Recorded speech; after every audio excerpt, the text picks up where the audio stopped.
नमस्कार शेतकऱ्यांनो, कांदा उत्पादक शेतकरी बांधवांसाठी आताच्या क्षणाची सर्वात महत्त्वाची आणि मोठी बातमी। कांदा भाववाढी संदर्भात कांद्याचे भाव वाढणार का, महाराष्ट्र कांदा संघटने काय म्हणते आहे त्या संदर्भातील महत्त्वाचे अपडेट आपण या व्हिडिओच्या माध्यमातून जाणून घेण्याचा प्रयत्न करणार आहोत। तर महाराष्ट्रातील तमाम कांदा उत्पादक शेतकरी बांधवांना एकच विनंती आहे, व्हिडिओ शेवटपर्यंत बघा, अतिशय महत्त्वाचा हा व्हिडिओ आहे। व्हिडिओ जर आवडला तर नक्कीच लाईक करा, विसरू नका। तुम्ही चॅनलवरती नवीन असाल तर या ठिकाणी बघितलं महा हवामान आपल्या YouTube चॅनलला सबस्क्राइब करून रसला बेल आयकॉन म्हणजे घंटा वाजवू नका, जेणेकरून माझ्याकडे नोटिफिकेशन तुमच्यापर्यंत सर्वात अगोदर पोहोचत असते। चला तर मित्रांनो, सविस्तर संपूर्ण महत्त्वाचे अपडेट काय आहे काय जाणून घेऊया। कांदा संघटना काय म्हणते, कशामुळे कांद्याचे भाव वाढू शकतात, काय परिस्थिती आहे, खरं तर कांद्याचे भाव वाढले का, खरंच वाढले का, कुठे वाढले, काय त्या संबंधीची सविस्तर महत्त्वाची अपडेट आहे। संपूर्णपणे थोडक्यात शेवटपर्यंत नक्कीच जाणून घ्यावी ही कळकळीची विनंती आहे। करू शकता अत्यंत महत्त्वाची अपडेट तुम्ही जसं की या ठिकाणी बघतच आहात। या ठिकाणी महत्त्वाचे अपडेट असल्या कारण तुमच्यापर्यंत पोहोचत आहोत। स्क्रीनवर बघतच आहात महत्त्वाचे अपडेट आहे। या ठिकाणी कांदे दर वाढले का या संदर्भात महाराष्ट्र कांदा संघटना काय म्हणते आहे तर बघा। या ठिकाणी शेतकरी मित्रांनो, महाराष्ट्र अध्यक्ष भारत दिगोळे कांदा संघटना मागील आठवड्याच्या तुलनेने आठवड्यात कांद्याच्या दरात किंचित बदल झाल्याने आपल्याला दिसत असेल तरी शेतकरी बांधवांनी याला कांदा भाव वाढ झाली असे म्हणू नये। कांदा सध्या या ठिकाणी काल रोजी सोलापूर बाजार समितीमध्ये आज रविवार असल्याने बंद आहे, परंतु शनिवारी 47 रुपयापर्यंत 45 रुपयापर्यंत सर्वाधिक बाजारभाव भेटला। या ठिकाणी काही शेतकऱ्यांना 47 रुपयापर्यंतचे मार्केट सुद्धा भेटले गेलेले आहे आणि कांद्याच्या भावात मोठी वाढ बघायला भेटलेली आहे।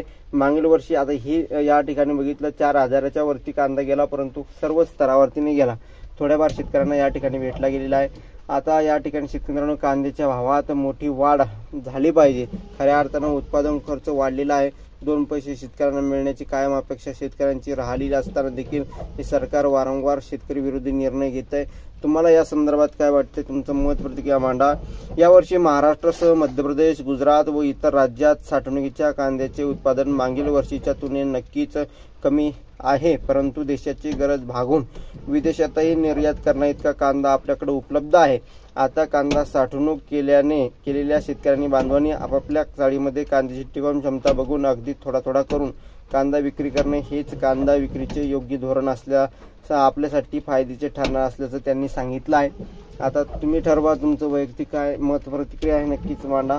जास्तीत जास्त कांदा उत्पादक शेतकरी बांधवांपर्यंत नक्कीच हा व्हिडिओ शेअर करायला विसरू नका। ताज्या आणि महत्त्वाच्या घडामोडी आपण वारंवार घेऊन येत असतो, तशीच ही महत्त्वाची अपडेट असल्या कारण तुमच्यापर्यंत पोहोचत असतो। महाराष्ट्रातील तमाम कांदा उत्पादक शेतकरी बांधवांपर्यंत पोहोचत असतो आणि ताज्या आणि महत्त्वाच्या घडामोडी वारंवार आपण घेण्यासाठी नक्कीच या YouTube चॅनलला सबस्क्राइब करून घ्या। पण घडामोडी वारंवार बघत असतो। देशात पुढील सलग 5 महिने चाळीतील सगळ्या कांद्याची गरज भासणार आहे, त्यानुसार आपण सर्व शेतकरी बांधवांनी कांदा विक्रीचे नियोजन करावे। कांदा दरवाढीला ब्रेक लावण्याचे धाडस सरकारकडून आता तरी केले जाणार नाही, कारण तरीही केंद्र सरकारकडून येणाऱ्या काळात कांद्याच्या दरात होणाऱ्या वाढी संदर्भात काही चुकीचे पावले उचलले गेल्यास अशा निर्णयाला आपण महाराष्ट्रातील सर्व कांदा उत्पादक शेतकरी एक संघपणाने विरोध करण्यासाठी सक्षम आहोतच, ही वस्तुस्थिती आहे।